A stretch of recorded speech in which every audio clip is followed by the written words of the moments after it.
So welcome all for our CMA. I'm starting from today the CMA Foundation batch for December 2022 attempt.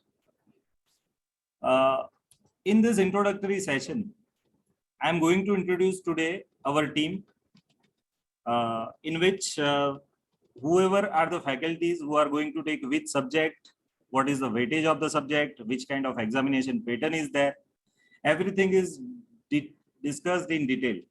So in this first lecture you are going to understand कि भाई पूरा दिसंबर तक हम जो पढ़ने वाले हैं वो कैसे पढ़ेंगे, बराबर, हमारा एटीट्यूड कैसे रखना है, दिन में कितने घंटे पढ़ना है, क्लासेस कितने घंटे का होगा, जो हमको पढ़ाने वाले हैं वो कितना पढ़े हुए हैं, बराबर, उनको कितने सालों का एक्सपीरियंस है, बराबर, आपकी एग्जामिनेशन किस तरीके से होगी, बराबर, रिजल्ट कैसा आता है इसका. तो all about CMA I am going to start with today. So before I go further, मैं कुछ हमारे साथ जो एमिनेंट फैकल्टीज है हमारी उनका इंट्रोडक्शन करा देता हूं, और उनको भी पहले रिक्वेस्ट करता हूं कि भाई आप अपने अपने सब्जेक्ट के बारे में बता दें कि भाई ये सब्जेक्ट है, ये सब्जेक्ट में कितने टॉपिक्स होते हैं, कौन कौन से टॉपिक्स होते हैं, उसके अंदर हमको कितनी डेप्थ में पढ़ना है, बराबर, किस टाइप के क्वेश्चंस आएंगे. तो वो सब की सब्जेक्ट इंट्रोडक्शन हमारे फैकल्टीज कराएंगे. सो सबसे पहले हम हमारे सबसे एक्सपीरियंस फैकल्टी को इंट्रोड्यूस करने जा रहे हैं. सर का नाम है Bhavik Bhatt sir. Bhavik Bhatt sir is most experienced among all, and he is going to take your one of the subject called as mathematics and statistics. So you are aware about that statistics subject in 11th 12th, but you are not aware about the mathematics after your 10th. So that subject is there in 40 marks. Why this subject mathematics is there in our CMA? So the reason behind that subject is that maths always involve the logic part. So आपका logical thinking develop करने के लिए mathematics रखा जाता है. अकेला CMA नहीं है, CA कोर्स भी ऐसा है जिसके अंदर मैथमेटिक्स फाउंडेशन बेस पे आता है. इवन आप कोई भी प्रकार के कॉम्पिटिटिव एग्जाम ले लो उसमें भी मैथमेटिक्स आता है. तो भाविक सर है, 20 सालों से पढ़ा रहे, बराबर, ना सिर्फ प्रोफेशनल स्टूडेंट्स को बट बीकॉम के स्टूडेंट्स को भी स्टैटिस्टिक पढ़ा रहे. And you will be very happy to know that Bhavik sir is the only person in Baroda who sends his statistic material to 130 coaching classes of Baroda. So Baroda के जो जितने भी कोचिंग क्लासेस है कॉमर्स के, मोस्ट ऑफ जो statistic पढ़ाने के लिए जो मटेरियल यूज करते हैं वो सभी मटेरियल भाविक सर बनाते हैं. ठीक है, तो he is a teacher also and he is a maker also of this material. So he is the most eminent faculty and he is teaching mathematics in CA foundation and from many time he is there with us, बराबर, यहाँ भी हमको आपको mathematics में guidance दे रहे हैं. तो daily उनका 1 घंटे का सेशन रहेगा जिसमें वो मैथमेटिक्स एंड स्टैटिस्टिक आपको पढ़ाएंगे. तो I welcome Bhavik sir. Sir please आइए इधर एंड सब्जेक्ट के बारे में जस्ट इंट्रोडक्शन दीजिए. और दूसरा, अगर कुछ ऐसी सिद्धियां हो आपकी जो आपको बतानी चाहिए, क्योंकि मेरे पास बहुत सारी चीजें उनकी नहीं. और एक आपको चीज बता दूं कि जो एमिनेंट होता है ना वो अपने बारे में कम बोलता है, उसका परफॉर्मेंस बोलता है. ठीक है, so he is going to perform and then from tomorrow whatever may be the demo would be there for next full week. तो उसमें आप देख पाओगे मैथमेटिक्स एंड स्टैटिस्टिक के पहले 2 session he is going to take. Even सभी subject अपने अपने सभी फैकल्टीज इधर हर एक सब्जेक्ट के 2 सेशन इधर लेने वाले हैं. So that would be demo for you. So please welcome Bhavik sir, please take a charge. Yes, students. Good afternoon, sir. Good afternoon.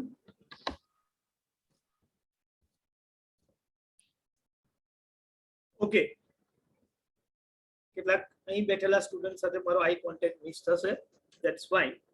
See, mathematics and statistics paper 3 for CMA foundation, and this paper has contains 100 marks, but entire paper pattern is, मतलब examination pattern is MCQ based.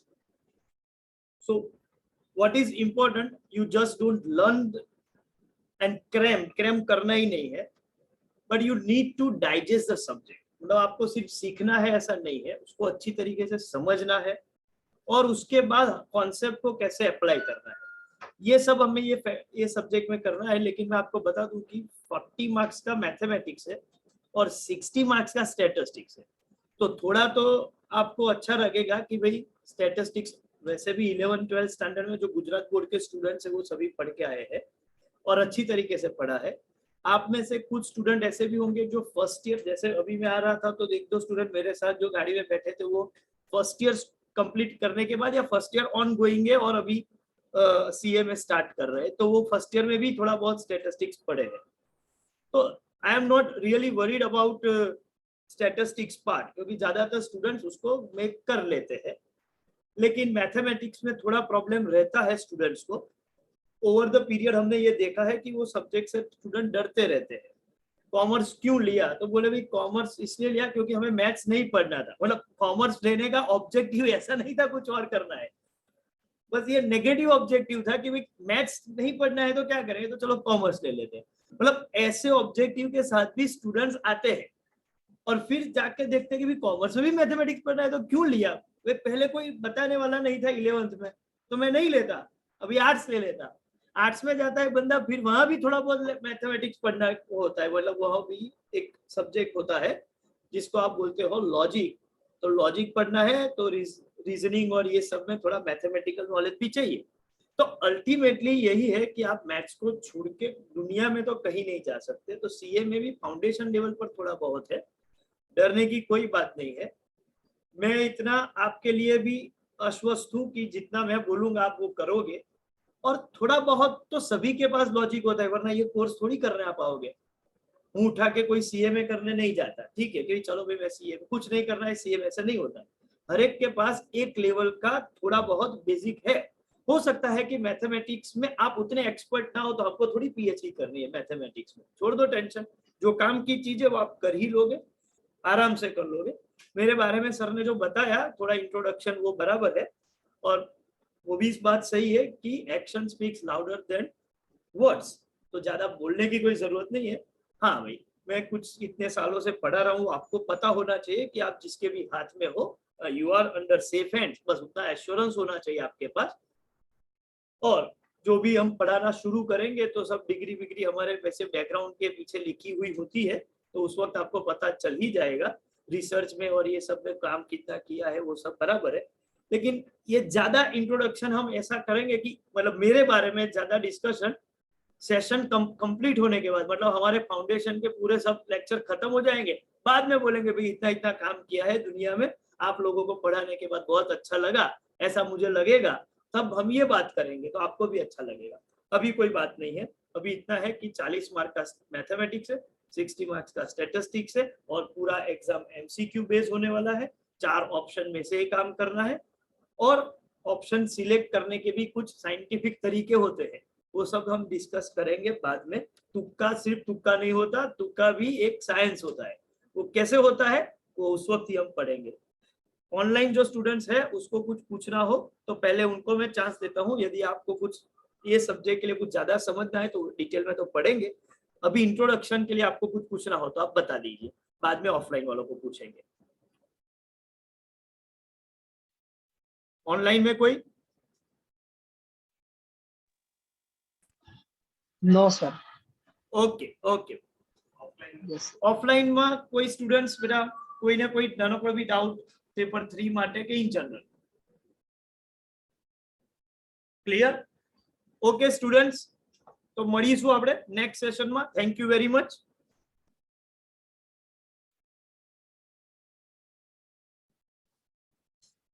Thank you, Bhavik sir, for your kind words and your introduction. Bhavik sir के बारे में कुछ चीजें और भी मेरे को बतानी है, मैं बता देता हूँ। वो ये है कि he is teaching in many concept schools and he is also teaching in many commerce classes, and his main subject is statistics as well as mathematics. जितने भी प्रोफेशनल कोचिंग क्लासेस है वहाँ वो मैथ्स पढ़ाते हैं, एंड जो graduation है 11th-12th है वहाँ वो स्टैटिस्टिक्स पढ़ाते हैं। तो अब मैं आगे बढ़ूंगा हमारे सेशन में कि भाई नाउ नेक्स्ट टर्न किसका है। तो अब नेक्स्ट मैं बताऊंगा हमारे एक दूसरे फैकल्टी के बारे में जिनका नाम है चिरायु जोशी सर। ये सर पिछले 15 साल से economics and management subject 11th-12th से लेकर के आपके ग्रेजुएशन तक पढ़ाते हैं। एंड बड़ौदा में बहुत सारे क्लासेस है, बहुत सारे एरियाज है जिसमें Chirayu sir is giving his skills regarding his economics and management subject. मैंने हमारे क्लासेस में सीएमए फाउंडेशन 2014 से शुरू किया एंड तब से आज तक Chirayu sir is there for economics and management subject.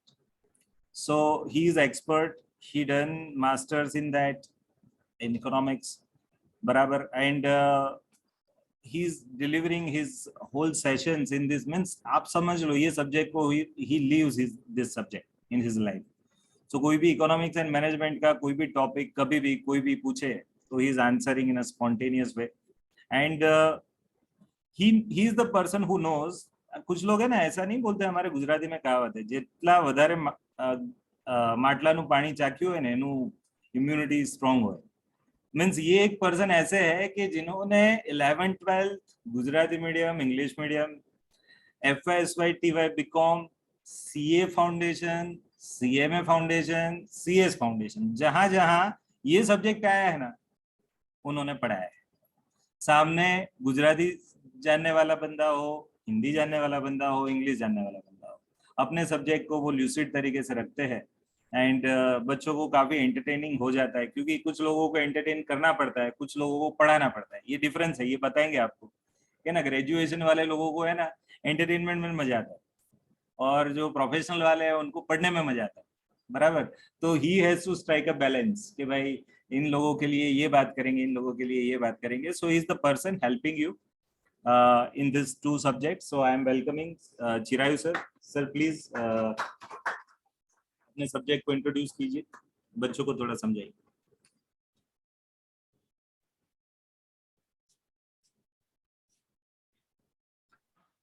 Good afternoon, sir. Good afternoon. जैसे सर ने बोला कि action speaks louder than words, लेकिन सही में देखा जाए ना तो परफॉर्मेंस जो होता है ना, आजकल एक भाई मुझे बोल रहा था कि सर आज का टाइम कैसा है पता है. मैंने बोला कैसा है, तो कि जो दिखता है वो बिकता है कि नहीं. सब लोग यही स्लोगन अपना रहे हैं कि जो दिखता है वो बिकता है. और आज हर इंडस्ट्रीज में ले लो, आज तो पर्सन का मार्केटिंग से लेके हर चीजों का मार्केटिंग होने लगा. 2-3 दिन तो अभी सुना, फिर क्या वो रिक्शे के पीछे लिखा होता है. मैंने बोला कहाँ पढ़ा था, तो क्या रिक्शे के पीछे जो दिखता है वो बिकता है. फिर मैंने बोला देख एक बात याद रखो, अपनी पर्सनालिटी कैसे बनानी वो हमको डिसाइड करना है. जो दिखता है वो बिकता है, पर ज्यादा नहीं दिखता है. ये एडिंग करते हो या जो भी हो, लाइफ की हमारा एक फंडा गाइज होता है. अब आप लोग क्या है कि एक नए एरा का लाइफ में स्टार्टिंग कर रहे हो, right. You all are welcome. जैसे कि आप देखिए ग्रेजुएशन के बाद जो बंदा बीकॉम करता है, बीए कुछ भी करता है, लेकिन आप लोग क्या है जब आपका ग्रेजुएशन के साथ साथ आप प्रोफेशनल डिग्री भी कंप्लीट करके निकलोगे, so you have it plus guys, है ना. दूसरे बात सर की हम बात करें तो बहुत सारा प्लेसमेंट से लेके बहुत सारे, क्योंकि मैंने इतने सालों में देखा है कि बहुत सारे बच्चों के प्लेसमेंट से लेके उनके सर्वाइवल, मतलब कहने का मतलब क्या है, एक ग्रूमिंग कैरियर जो होता है ना, ये ग्रूमिंग कैरियर्स मैंने बच्चों का बनते देखा है. अब मैं बेसिक बात करूं सब्जेक्ट्स की, तो सब्जेक्ट्स तो क्या होता है, जैसे इकोनॉमिक्स है, राइट, जिसको हम बोलते हैं अर्थशास्त्र. 11th में हम पढ़ चुके हैं, who is the father of economics, Adam Smith. लेकिन सही में वो एडम स्मिथ है कि नहीं फादर्स, वो हमको डिसाइड करना है. हिस्ट्री पढ़ेंगे तब आपको पता चलेगा कि actually who is the grandfather of economics, और पूरी कुंडली उसकी निकालेंगे. जैसे अभी इकोनॉमिक्स पढ़ने का स्टार्ट किया तो मैंने बोला who is the father of economics.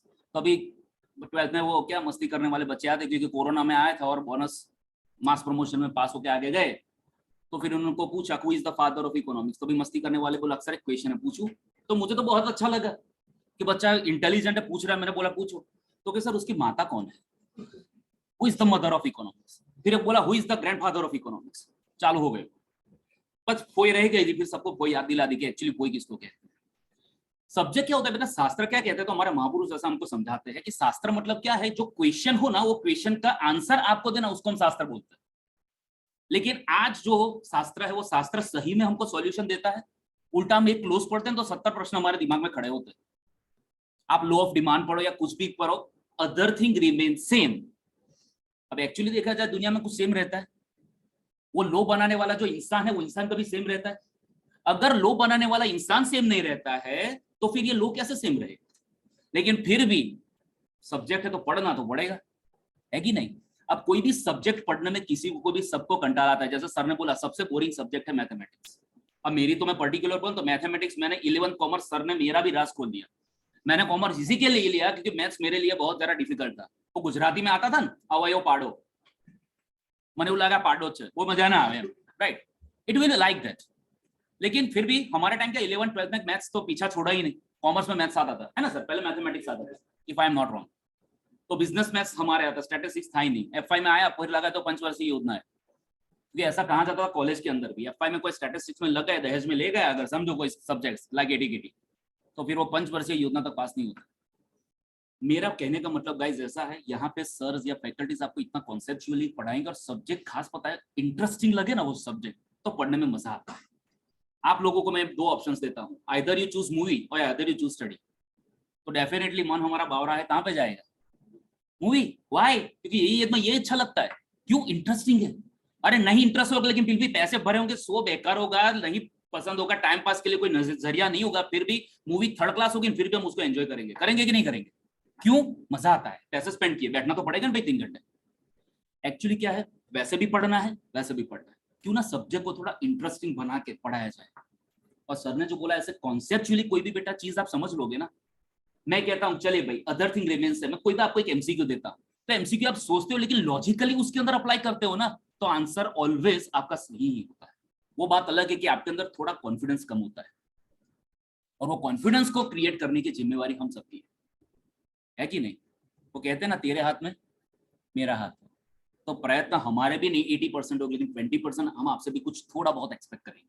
करना कुछ नहीं है, सर है ना, जो भी आपको बोलेंगे डू इट योरसेल्फ, आप अपने आप करते जाओगे, so ultimately the fruit will be there. Never concentrate on the fruits, you know the famous slogans in the Shrimad Bhagavad Gita, कर्मण्येवाधिकारस्ते, है कि नहीं? So just do it on your concentrate. हमारे सब्जेक्ट की बात करें तो जो हमारा इकोनॉमिक्स और मैनेजमेंट है, दोनों 50-50 मार्क्स के आएंगे, और पूरा एमसीक्यू का होल सेशन होगा। हर सब्जेक्ट्स में जो टॉपिक होंगे, चैप्टर्स जिसको हम बोलते हैं, वो चैप्टर्स खत्म होने के बाद हम उसका एक टेस्ट भी लेंगे, है कि नहीं, रिकॉलिंग टेस्ट, और उसके बाद फर्दर रीटेस्ट। जितना टेस्ट देंगे उतना ही हमारा कम्युनिकेशन मजबूत होगा। दूसरा, उसमें एक चीज होती है एलएमआर, जिसको हम आपकी भाषा में बोलते हैं समरी। चैप्टर्स कंप्लीट होने के बाद पूरी समरी हम अपने आप में तैयार करेंगे, मैं भी आपको हेल्प करूंगा। वो समरी तैयार करना है ना, वही हमारा पार्ट होता है। वो समरी आप अपने वैसे तैयार, क्योंकि हर इंडिविजुअल एक अलग यूनिक पर्सनालिटी होता है। मुझे भूख लगती है, मैं खाना खाऊंगा तो आपका पेट भरेगा? नहीं भरेगा ना, आपको ही खाना पड़ेगा। So you just make prepare note, समझ के करना है, और जैसे जैसे जैसे आप टेस्ट सॉल्व करते जाओगे, रेगुलर टेस्ट हमारा होगा, ये सब कुछ होगा, क्योंकि practice makes a man perfect. जितना रिवीजन होगा उतना हमारे लिए अच्छा होगा, है कि नहीं? तो ये हमारी इकोनॉमिक्स और मैनेजमेंट है, और काफी बार 11th 12th में भी हम पढ़ चुके हैं, राइट? लेकिन उसको जरा कॉन्सेप्चुअली जाएंगे, थोड़ा डिटेलिंग भी ज्यादा होगा, तो क्या मजा आएगा। ये क्यों होता है, जब हमारे अंदर से ये प्रश्न आ गया ना, फिर ये ऐसा ही होता है, वो आपके माइंड में एक आंसर क्लिक हो जाएगा और वो फिक्स हो जाएगा।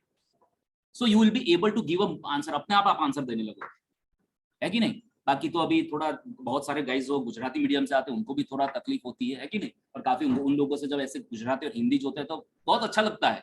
उनको बोलते हैं ना जनरली कि आप हिंदी में बात करो, तो बहुत अच्छा बोलता है। सर कल एक्चुअली वांचने बैठा था, लेकिन वांचा, लेकिन ना बहुत समझ में नहीं आया, तो कोई बात नहीं, फिर मैं भी उसको मजाक में बोलता हूँ, ठीक है वांचता नहीं, लेकिन ऐसे मत वांच, प्रॉपर्ली वांच। अब कैसे पढ़ा जाता है मैं आपको समझाऊं। तो ये भी होता है। तो क्या है, हर जितना बोलोगे ना बेटा, मैं वही कहता हूँ, जितना बोलोगे अंदर का आपकी स्किल्स डेवलप होगी, और यही सक्सेस का राज है कि जितना अपनी स्किल डेवलप करो, और यही काम हमारे लोगों का है कि नहीं? कोई questions regarding economics and management? Interesting subject होगा तो अल्टीमेटली हमारा, है ना, सेटअप होगा। Online anyone? No sir. एक जस्ट इंसिडेंट्स में शेयर कर लेता हूँ। एमएस में जब पीएचडी का ओपन टेस्ट होता है ना, पैट का, वो पैट के अंदर जब मैं एग्जाम देने गया तो मुझे वही हमारे वहाँ इकोनॉमिक्स में मैथ्स का सब्जेक्ट आता है इकोनोमेट्रिक्स, इस रिलेटेड होता है स्टैटिस्टिक्स ऑल्सो।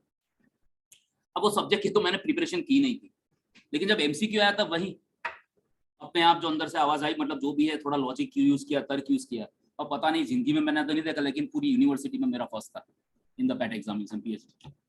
तो ये तो जरूरी नहीं है, वी विल डू, है ना, हम कर सकते हैं सारी चीज, यही कॉन्फिडेंस जगाने का काम हमको करना है, and will do. Anyone online? कोई क्वेश्चंस गाइस? आवाज आ रही है ना सबको मेरी? Yes sir. Okay, thank you Chirag भाई। Now I am going to introduce one more personality with us, and that is Madam Mona. Mona Patel. She is a CMA Mona, and उसके बारे में अगर मैं बताऊं तो सिद्धियां हैं उनकी, अगर मैं बोलूंगा तो you will be very inspiring. Take some inspiration from her. She is graduate, postgraduate, CMA and NET UGC cleared.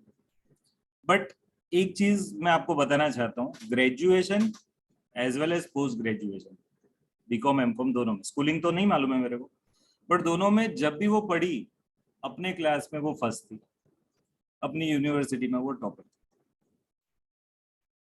She studied her CA में फाइनल दोनों ग्रुप उसने एक साथ कंप्लीट किए फर्स्ट सिटिंग में.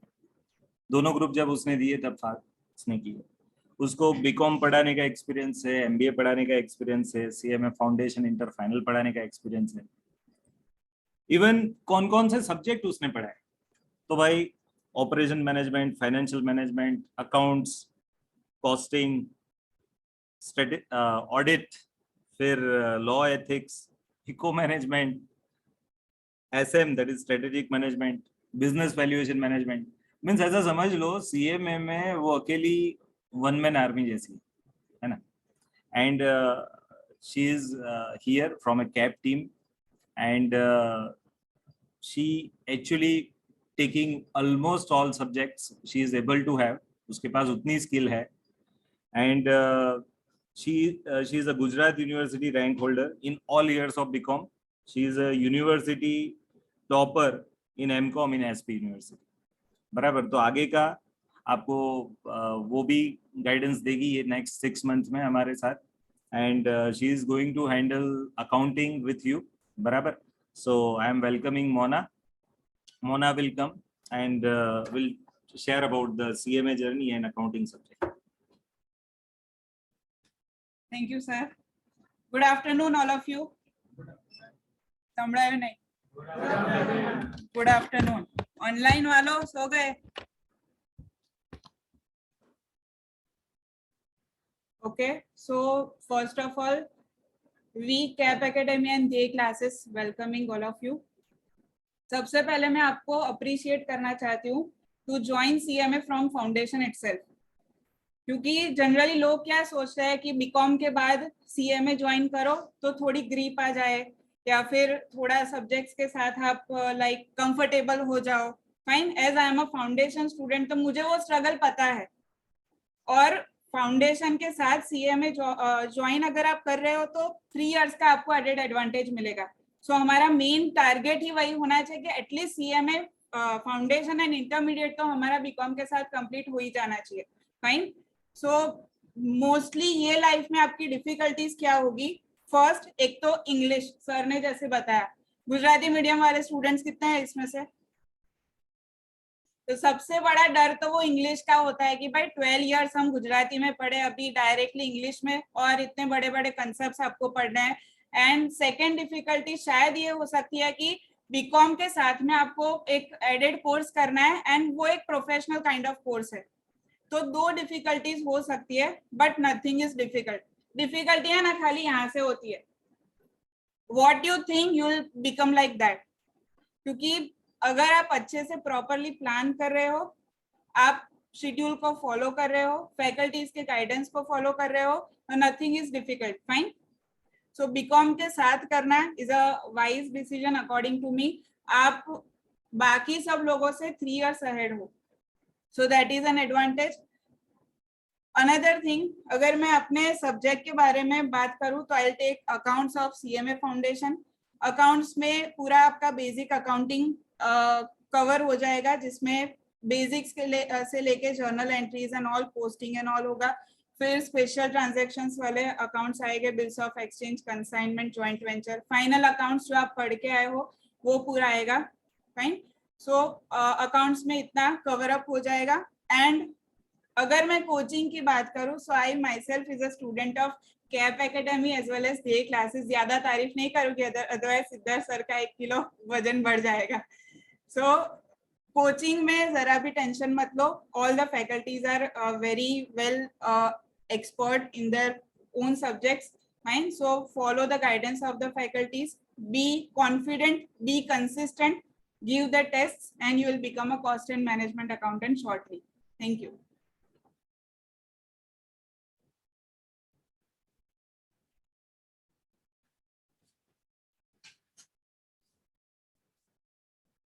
Thank you, Mona. And now let me introduce my partner, CA Siddharth. He is also going to handle his expertise in accounting with you. And he is also there for taxation and further subjects at your intermediate and final level. So let me introduce CA Siddharth Jadeja. He is in a practice from last 10 years and he is in a teaching field from the same years. And regarding Siddharth and me, we started our professional journey together. हमारा लोग का 12th एक साथ खत्म हुआ था. उसके बाद we started coaching classes for our further journey for CA coaching. So उसमें हम लोग साथ में थे. उसके बाद he completed his CA and started in practice. I completed my CA and I am there in a teaching field. So now we are together and we are going to put you in a different level of professionalism. So let me introduce CA Siddharth Jadeja.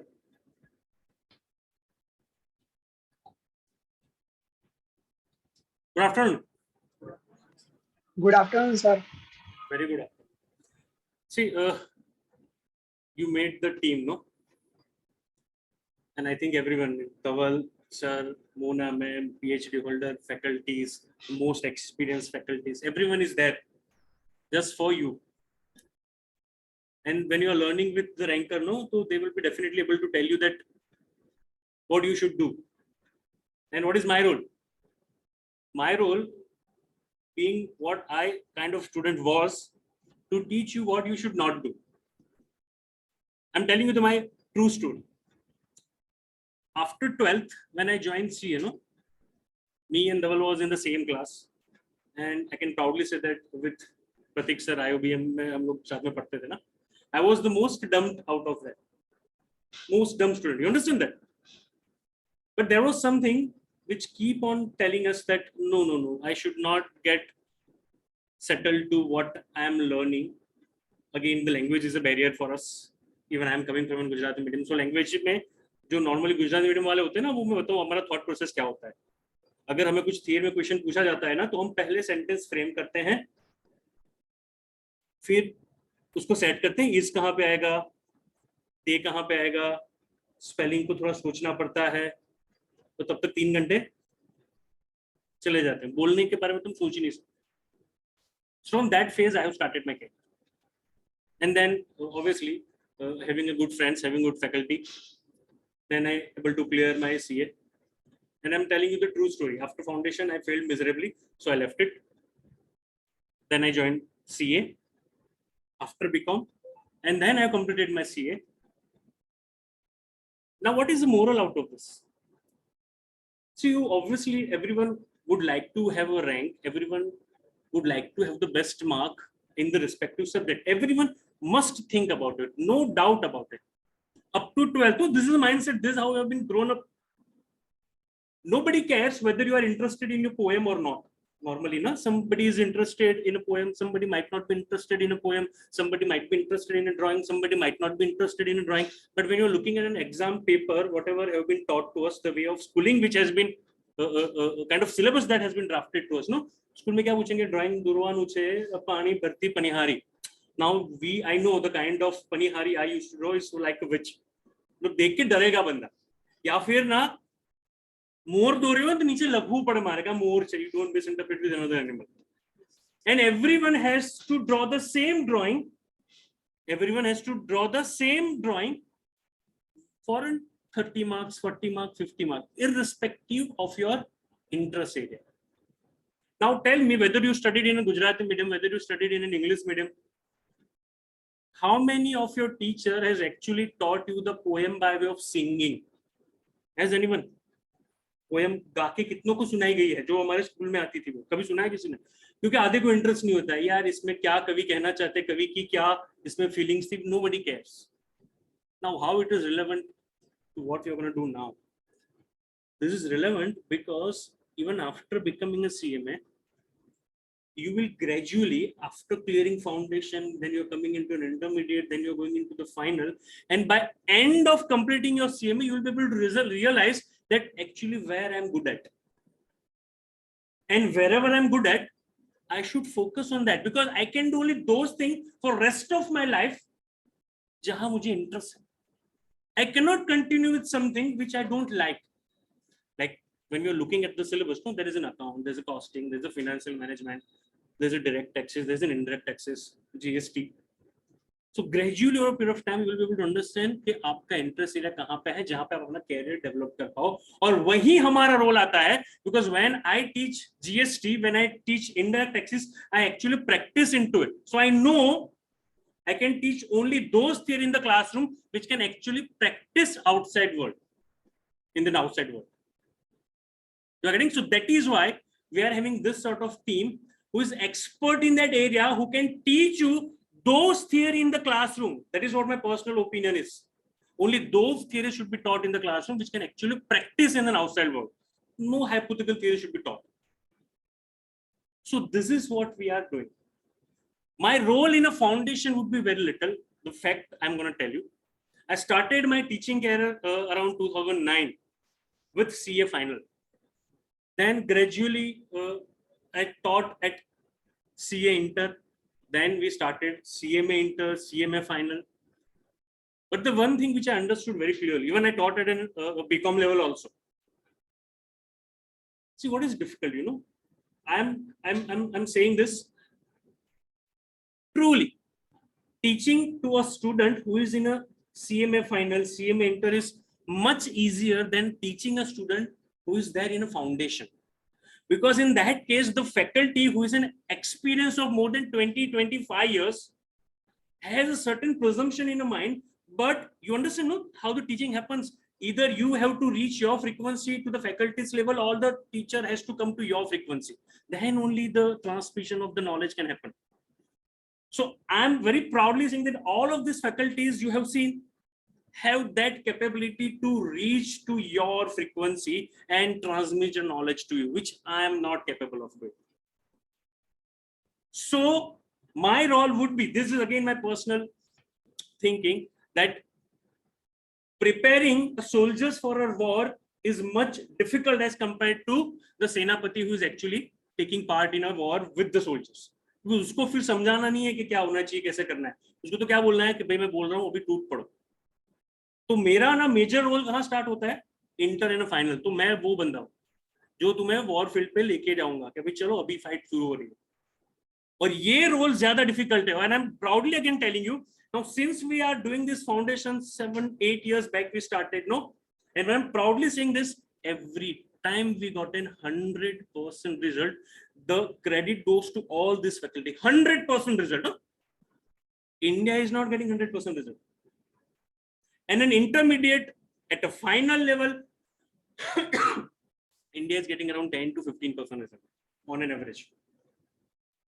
We are getting 60%. On an average 60%. कभी ज़्यादा भी होता है, कभी कम होता है, लेकिन average 60% BCom में नहीं आता है. And again, very important thing, why I'm telling you this, because the kind of hard work that we are putting, the kind of assurance that we are giving, not just to you, to your parents also, that I am going to give my best, and that may include when you are coming regularly late, the call would be made to your parents also that he is regularly irregular. You're getting, this is how, and this discipline, none of this subject except this math, sir, you are very right, because I in a 10th know from where this a square plus b square is equal to blah blah blah, assume this as an x. I can't imagine that कि मैं इसको x कैसे assume करूं. और मैं मेरा ये reason ऐसा है, इसमें ऐसा लॉजिक है कि शायद वो टीचर अच्छे नहीं थे जब हम स्कूल में पढ़ते थे, तो वो स्क्वायर को स्क्वायर ही नहीं समझा पा रहा था, वो सिर्फ बोल रहा था रट्टा मारो. Actually it's a square, no? But no one was able to teach us that. And that's why these riders and everything are very difficult. मतलब वो a square b square cube तक जाओ उसके बाद तो I can't even imagine and that trigonometry sin theta cos theta tan theta और આનો પડછાવ ક્યાં પડશે જ્યાં પડે ત્યાં ઉભો રહેજે છાયામાં બાકી ભણાશે નહીં. And I'm literally telling you this. After 10th, though, my father is an engineer, so he very heartedly wanted me also to join in engineering. So he sent me for an engineering. And no one was so. He asked me. He was so kind that he asked me whether you want to join electrical engineering or mechanical engineering or a civil. Civil at that point of time was very inferior. But I, in any stretch of imagination, myself as an engineer can imagine as a civil because ना घर पे मैंने remote भी मेरे से ना cell डालना होता ना तो उसमें भी वो स्प्रिंग निकाल देता था मैं. तो बोला वो वाला इंजीनियर अगर मैं मैकेनिक या इलेक्ट्रिक बनाना कुछ और मशीन टूटेगी कुछ ब्लास्ट हो जाएगा तो लोग भी सिविल का काम करते हैं. तो पहले दिन मैं गया भी था. After 10th I join. तो पहले दिन जो मैंने को बोला ना कि मेरे को सबको ड्रॉ करना है स्टूडेंट ब्रिक्स ड्रॉ करो. अपने क्या ड्रॉ करते हैं रेक्टेंगल. अरे ऐसा नहीं साइड से कैसा दिखेगा 3D. So again that day I decided कि ये नहीं होगा because उसमें तो trigonometry is the most important thing. तो वो तो possible ही नहीं है. अब इसलिए हमने ये ज्वाइन किया कॉमर्स. तो कॉमर्स में आके फाउंडेशन में जब ज्वाइन किया तो सबसे पहले वही आता था APGP. हाँ सब वो तो मेरे दिमाग के ना सब फ्यूज उड़ जाते थे उसमें. And that was the reason कि क्यों फिर फेल होते वो subject because we are not able to establish that relationship. और मैं आपको बताऊं ये मैथ्स को अगर आप इतना जितना सीरियसली लेते हो ना फिर सपने में भी वही आते हैं. तो तारे जमीन पे वाला जो होता था ना वही हाल हो जाता है अपना. लेकिन ओवरऑल अगर हम पूरे 3 साल 3.5 साल का ये सिलेबस अगर हम देखें ना तो trust me guys there is not a single subject you will ever find difficult. There won't be any single topic which you won't be able to understand in the classroom. Then what is the reason of getting the result to 10%, 15% India level? The only reason is the syllabus is too vast. The content is so much that if you are having a logic of completing everything in a last month, that is not going to happen. So whatever 3-4 hours in a foundation you are spending in a classroom, you have to ensure yourself regularity is the key in this. That when you're going home, you are at least spending 3-4 more hours to complete the same thing or to revise the same thing, whatever you have done in the classroom today. अगर वो regularity टूटी ना तो फिर क्या होता है. फिर आप सोच रहे हो कि लास्ट 1 महीने में सब कुछ हो जाएगा. वो यहाँ नहीं होता है. ऑनेस्टली मैं बताऊँ बिकॉज ये DT IDT जब इंटर में आओगे ना तो जितना कॉलेज का ना सिलेबस है ना सिलेबस उससे बड़ा इसका इंडेक्स है. तो ये आप मान के चलो कि ये जो तुमने सेलेक्ट किया है ना तो there would be transformation which is gonna happen in next 3 years. Transformation. और वो ट्रांसफॉर्मेशन इतना आप बढ़िया भी बोल सकते हो बुरा भी बोल सकते हो डिपेंडिंग अपॉन यू. उतना वाइड ट्रांसफॉर्मेशन होता है कि बाहर निकलने के बाद ना तुम्हें पता चलेगा okay fine now I can talk to someone कि भी क्या इकोनॉमी कैसे चलती है. फिर आप बता पाओगे कि ये सही है या गलत है. लेकिन उसके लिए एक ही चीज आपसे हमें चाहिए. We are definitely giving our 100%. लेकिन आपसे एक ही चीज हम एक्सपेक्ट करते हैं वो है रेगुलरिटी. आप रेगुलरली रोज जो करनी है चीजें अगर वो आप रोज ध्यान देके करोगे ना I don't find any reason that why anyone should get negative result. Because if I can do it being an average student that is an advantage. No, we are average in everything because many times students come and ask that sir હું average student છું શું મારાથી થાય. So being an average student that is an advantage to us. What is the advantage to an average student? Average student no advantage સૌથી મોટો શું છે ખબર છે. આપણે બાઇક લઈને ગયા હોય અને જો પંચર પડે ને તો આપણને ખબર છે ટાયર કેવી રીતે ખોલાય કેવી રીતે પંચર કરાય આવે. એવરેજ સ્ટુડન્ટ એડવાન્ટેજ છે ને એ બધામાં એવરેજ છે ને બધું જ આવડે છે. હવે એવું ના વિચારતા બધા રેન્કર્સ તમે પ્લીઝ કે જે રેન્કર હોય છે અમને બી આવડે છે ટાયર પીતો કરવાનું. બટ આ એક એડવાન્ટેજ છે because we don't go with that pre mindset. This is what my personal feeling is. We don't go in a exam center with a pre mindset. We are okay that if 10-15 mark questions are out of our box, which is going to happen. अब वहां पे तुम जब difficult time में तुम कैसे perform करते हो ना वो काउंट होता है ये एग्जाम में. Because you know that is one of the toughest exam of country. One of the toughest exam. तो वहां पे आप मान के नहीं चल सकते हो कि 100 मार्क का क्वेश्चन पेपर है वो पूरा आपको 100% आता ही है.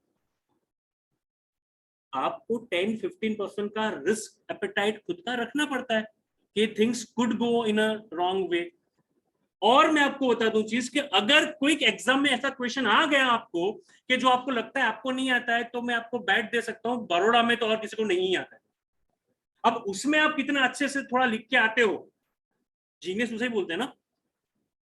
जब दूसरा का दिमाग बंद हो जाए तब तुम एवरेज परफॉर्म करो ना, उसे जीनियस बोलते हैं। जीनियस वो नहीं होता जो हर एक में जीनियस हो। जीनियस किसे बोलते हैं? जब बाकी सबके दिमाग बंद हो गए तब भी उसने एवरेज तो परफॉर्म किया ही है। तो यही चीज है, बिकॉज ऐसा कोई टॉपिक, ऐसा कोई सब्जेक्ट नहीं है कि जो सेल्फ स्टडी से भी ना हो। तो क्या मेरा रोल क्या है इसमें?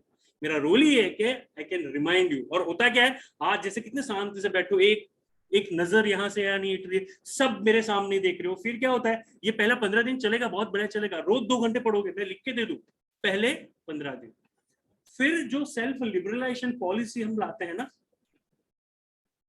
હવે आज तो काले થઈ જાય તો શરતો કે ગ્રેજ્યુઅલી પાઇલ અપ फ्रेंड्स સાથે मूवी जो is again become important to you, शादी में जाना बिकम्स इम्पोर्टेंट टू यू। अब उसमें क्लासरूम में आप जरा सोचो, अगर आज एक दिन नहीं आए क्लासरूम में और मैथ्स का जो लॉजिक वाला पहला ही चैप्टर था जो पढ़ना था तुम्हें, जिसके ऊपर पूरा चैप्टर बेस्ड है, उसमें तुम नहीं है तो फिर दूसरे दिन आना भी मत, क्योंकि फिर नहीं समझ में आएगा, फिर इट बिकम्स इन डिफिकल्ट।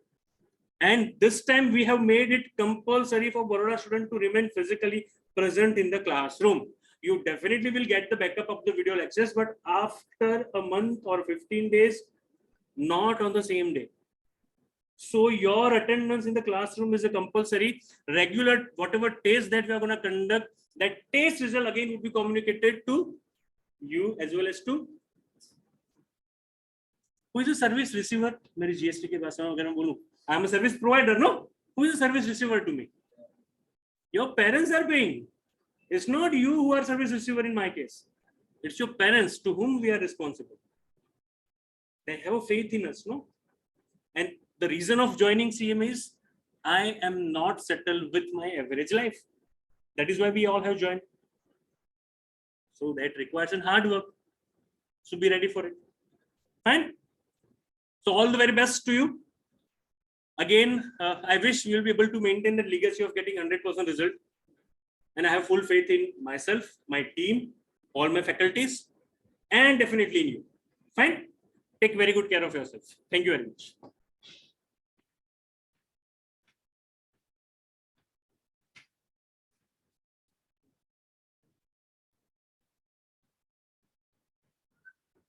चलो, thank you Siddharth. And he created a mentality कि भाई CMA स्टूडेंट्स को क्या करना है। बहुत सारी अनाउंसमेंट भी उसने कर दी कि भाई बड़ौदा के स्टूडेंट्स आपको फिजिकली आना है, ठीक है। कुछ पॉलिसीज है क्लासेस की, जैसे कि जितने भी लेक्चर्स हमारे होंगे जूम पे होंगे एंड फिजिकल होंगे। सो जो लोग ऑनलाइन वाले पढ़ेंगे, जो बड़ौदा के बाहर है, उन लोगों को तो डेली बेसिस पे वो लेक्चर्स मिलेंगे, कोई प्रॉब्लम नहीं है।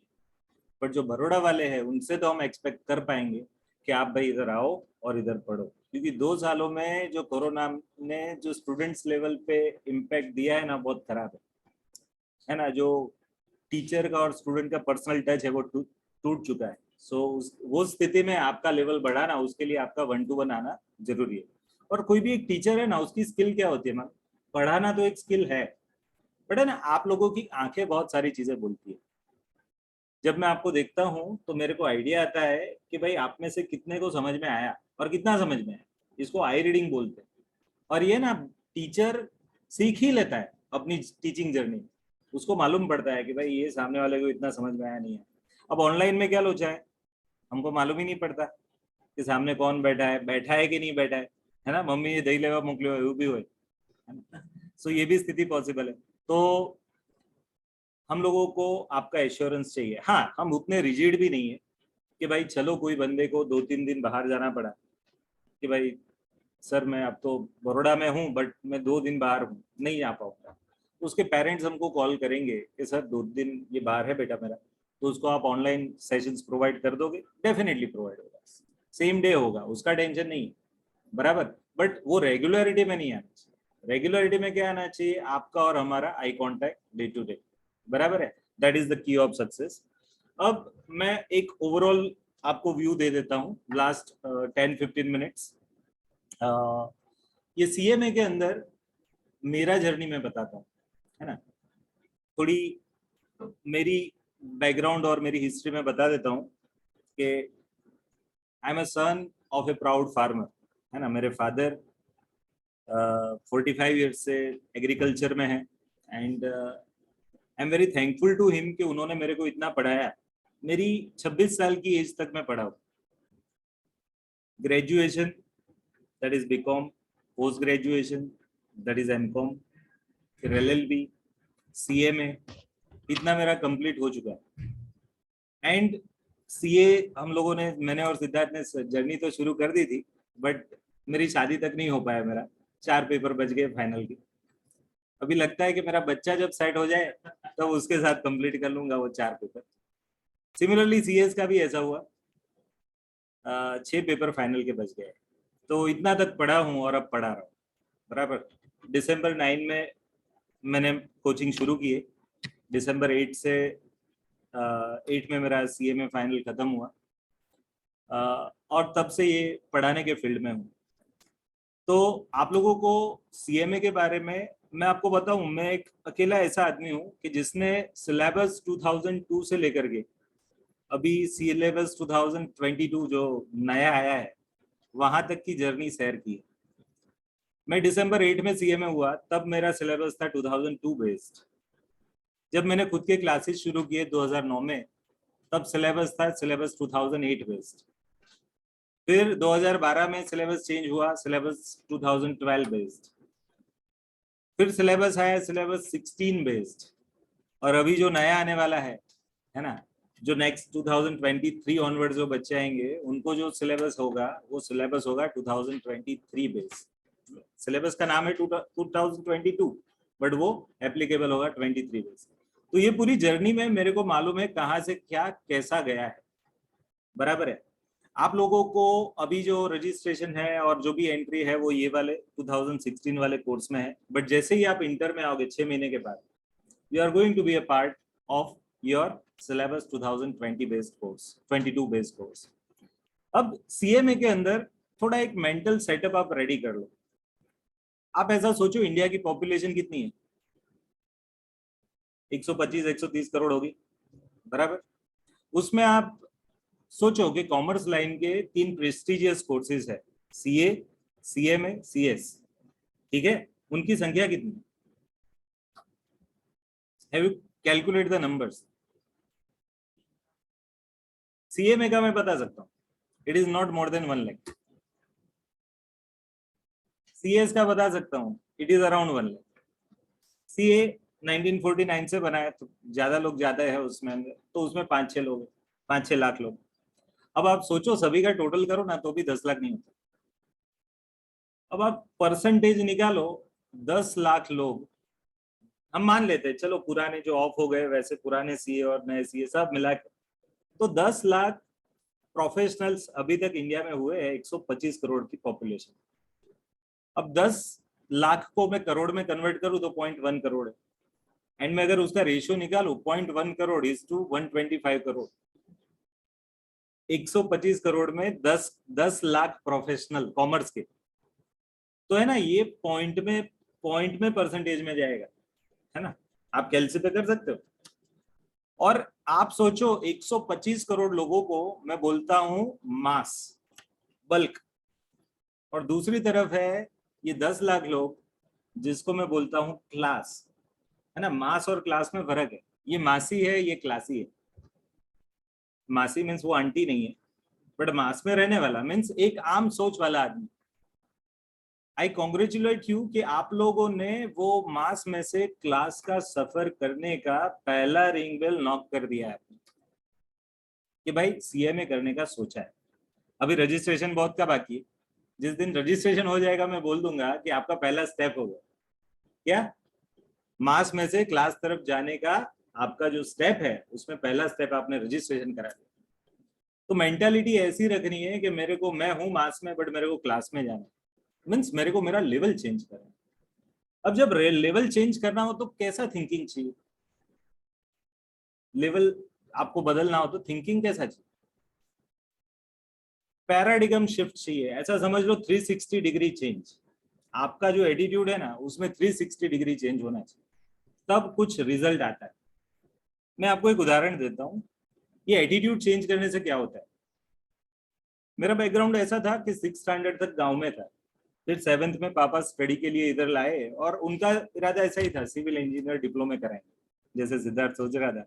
मेरा भी वही ड्रीम था, बचपन से पापा ने ऐसा ही बोला था। क्यों, मेरे काका आर्किटेक्ट थे और वो कंस्ट्रक्शन फील्ड में बिल्डर थे, तो मेरे को उधर ही सेट होना था। बचपन से नक्की था कि 10वां कंप्लीट करूं, डिप्लोमा में सिविल इंजीनियर बन जाऊं और फिर काका के साथ साइड पे। अब हार्ड लक मान लो या जो भी डेस्टिनी मान लो, मेरे परसेंटेज 72 आए और ना तो बड़ौदा में ना तो पूरे गुजरात में कहीं सिविल इंजीनियर में मेरे को कहीं एडमिशन ही नहीं मिला।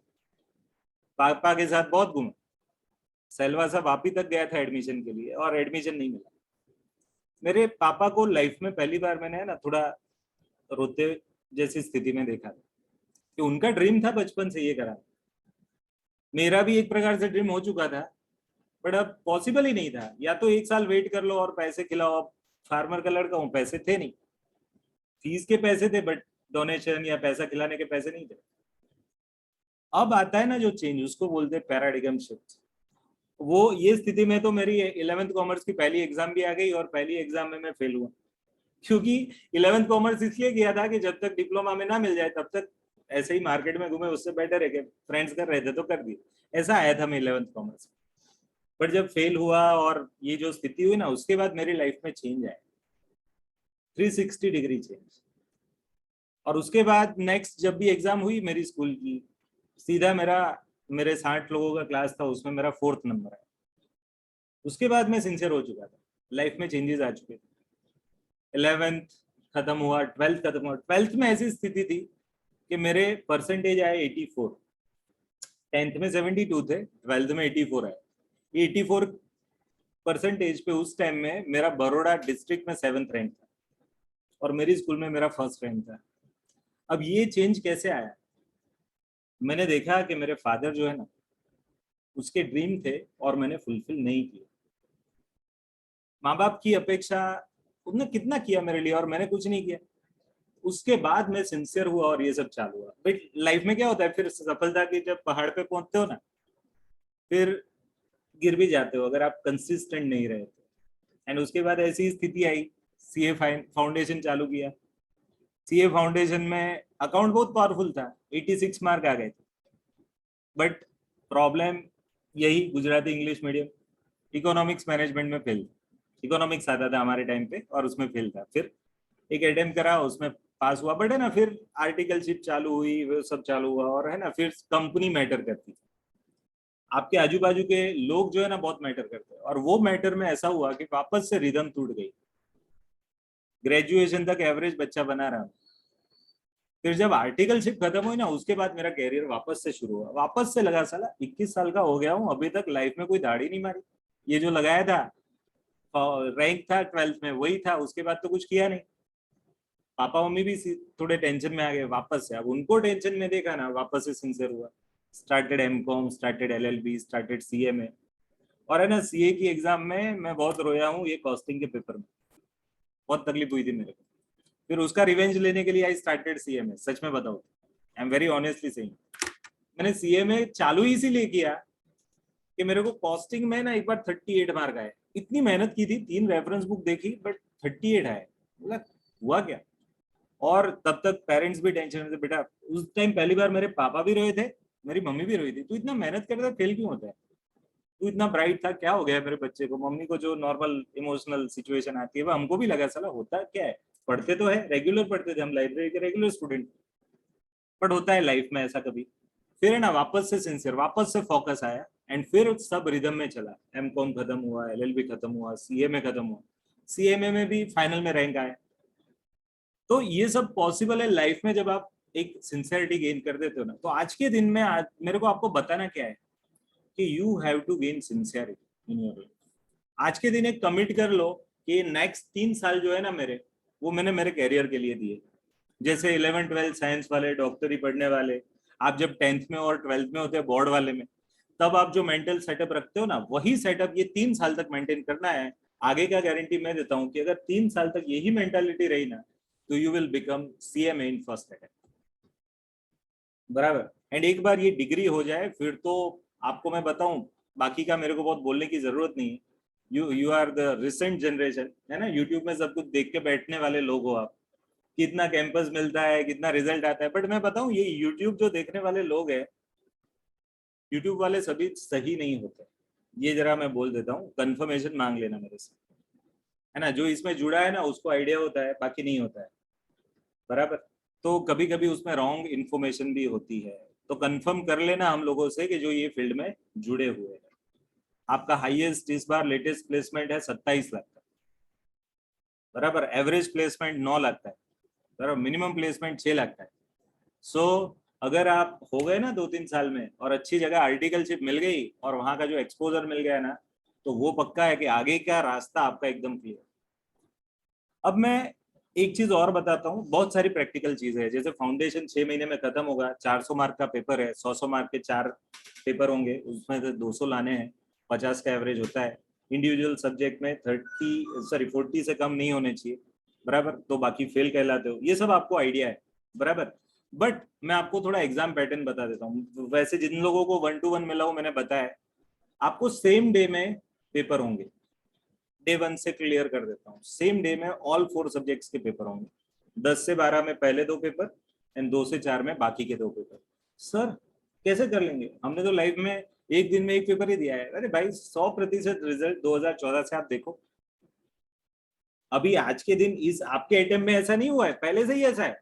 जब से ऑनलाइन एग्जाम हुए तब से ये सिस्टम है, और तब से भी 100% है। टेंशन ना करो आप, हम पे छोड़ो वो एक दिन में कैसे होगा। बट मैं आपको ये बताना चाहता हूँ कि जो प्रैक्टिकल सब्जेक्ट्स आएंगे, जैसे मैथमेटिक्स होगा, स्टेटिस्टिक होगा, तो उसमें आपको एग्जाम्पल गिनने पड़ेंगे, क्योंकि एमसीक्यू सेलेक्ट करना है 4 में से, बट सही क्या है तो यू हैव टू काउंट।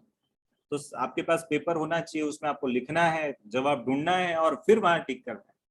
तो आपका फाउंडेशन लेवल है ना, उसमें उन्होंने एमसीक्यू पैटर्न इसलिए रखी है बच्चों कि 11th-12th में वर्नाक्युलर लैंग्वेज में आप गुजराती मीडियम, हिंदी मीडियम कुछ भी पढ़ के आते हो, और इंग्लिश मीडियम वाले भी आते हैं, तो बेसिक वालों को वो ड्राफ्टिंग में, है ना, सेंटेंस ड्राफ्टिंग में थोड़ा तकलीफ होता है, वो ना हो, सिर्फ आप क्वेश्चन लॉजिकली समझ लो और एमसीक्यू टिक करो। So that is why they have started this system, और मेरे हिसाब से बहुत एप्रिशिएटिंग सिस्टम, जिससे क्या होगा, एक बार आप कंसेप्चुअली क्वेश्चन समझ लोगे ना, और ये हमारे तरफ से गारंटी रहेगा, इधर हर एक सब्जेक्ट के मिनिमम 800 से 1000 एमसीक्यू इधर सॉल्व हो जाए, है ना। आपको पेपर है ना देखा देखा ही लगेगा। आप इकोनॉमिक्स का पेपर है, पहला पेपर होगा इकोनॉमिक्स मैनेजमेंट का, है ना, और दूसरा अकाउंटिंग एंड कॉस्टिंग का पेपर होगा। मैं आपको बताता हूँ, इकोनॉमिक्स एंड मैनेजमेंट का पेपर आपका है ना 25 से 30 मिनट में मैक्सिमम खत्म हो। 100 मार्क का पेपर, हाँ 50 तो एमसीक्यू है, 50 एमक्यू, हर एक एमसीक्यू 2-2 मार्क का है, और हर एक एमसीक्यू 2-2 मार्क का, वो हर एक एमसीक्यू आपने इधर टेस्ट में 4-5 बार देखा हुआ है, क्लासेस में हमने कराया होगा। तो पेपर है ना आपको पूरा ही ऐसा लगेगा सब देखा हुआ है, फट फट फट। एंड ज्यादा टाइम आप आगे का अकाउंटिंग एंड कॉस्टिंग, जिसमें प्रैक्टिकल क्वेश्चन आएंगे, उसमें थोड़ा टाइम देता हूँ। फिर 10 से 12 में ये खत्म होगा, फिर 2 घंटे का ब्रेक होगा, फिर 2 से 4 में आगे का होगा। उसमें third paper law and ethics है, एंड चौथा पेपर जो है वो आपका मैथमेटिक्स एंड स्टेटिस्टिक्स है। उसमें भी लॉ एथिक्स में भी ऐसा ही सेम होगा, जैसे पहले इकोनॉमिक्स में हुआ ना, ऐसा ही है ना, 20-25 मिनट में आपका लॉ एथिक्स का पूरा पेपर कंप्लीट होगा। और बाकी का जो समय रहेगा उसमें आप क्या करोगे कि भाई जो लास्ट है मैथमेटिक्स एंड स्टैटिस्टिक्स, उसके भी एग्जांपल्स आपको गिनने पड़ेंगे, बराबर। तो वो सिस्टम कैसे होगी, कैसा माइंडसेट रखना है, किस तरीके से, वो बाकी का मैं आपको आगे के सेशंस में जब प्रैक्टिकली आएंगे तब समझाऊंगा। मेरा फाउंडेशन में रोल क्या रहेगा, आपको इकोनॉमिक्स आपका लॉ एंड एथिक्स वाला जो पेपर है वो, एंड 20 मार्क्स में आपको कॉस्टिंग आता है। That much topics I am going to handle, बराबर। सो एलएलबी है मेरा बेस, मेरा सीएस का बेस है, उसके बेस पे मैं आपको लॉ पूरा पढ़ाऊंगा, and definitely I am CA में, तो उससे आपका कॉस्टिंग पढ़ाऊंगा। तो यहाँ आपको ऐसा समझ लो कि हर एक सब्जेक्ट के जो एक्सपर्ट है ना वो मिलेंगे, उनका एक्सपीरियंस मिलेगा। एक्सपर्ट्स भी होते हैं, क्वालिफाइड भी होते हैं बहुत सारे, बट एक्सपीरियंस का कौन सी दुकान में मिलता है वो बताओ। आप कोई डिग्री वाले को ला सकते हो, बट एक्सपीरियंस कहाँ से लाओ।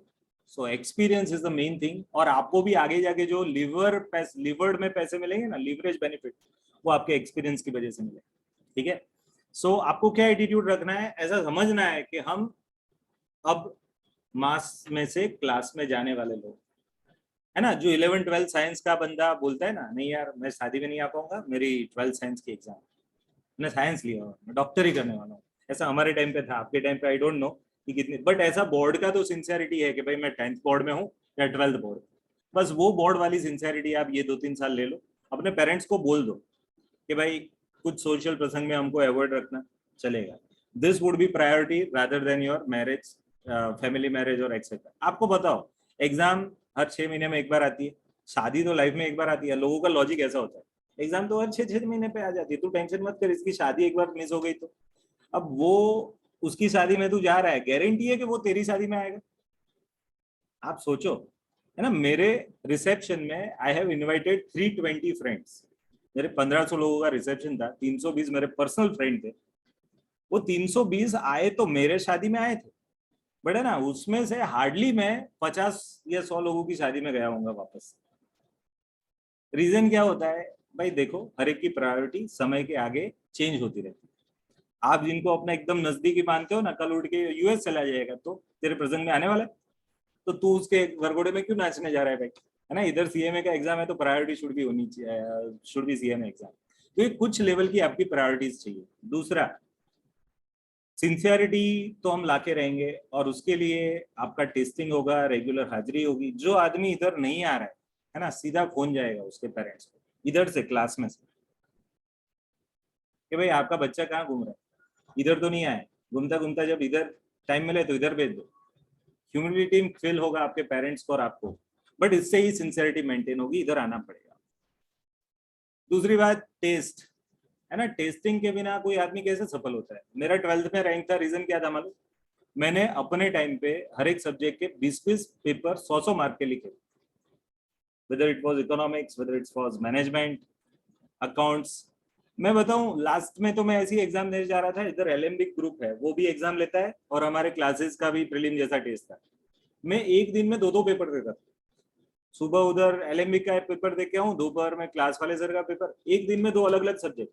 आई वॉज रेडी मेंटली, ये हो सकता है। और आपको भी ऐसी मेंटालिटी, जब आपको पहले से मालूम होता है ना कि ऐसा स्थिति है, तो मैं रेडी रहता हूँ।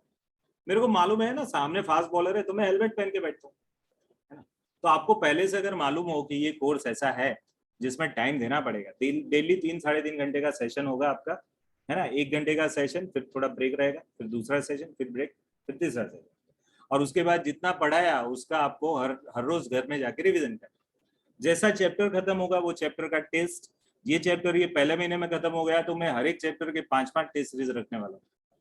ये महीने खत्म हुआ तो नेक्स्ट महीने में दूसरी बार टेस्ट आएगा, क्योंकि पहले जनवरी में, सपोज अभी आप जून में ज्वाइन कर रहे हो, जून जुलाई में जो चला पहले 10-15 दिनों में, वो शायद नवंबर में तो बहुत पुराना हो चुका होगा, बट है ना, टेस्ट के बहाने हम उसको रिपीट कराते हैं।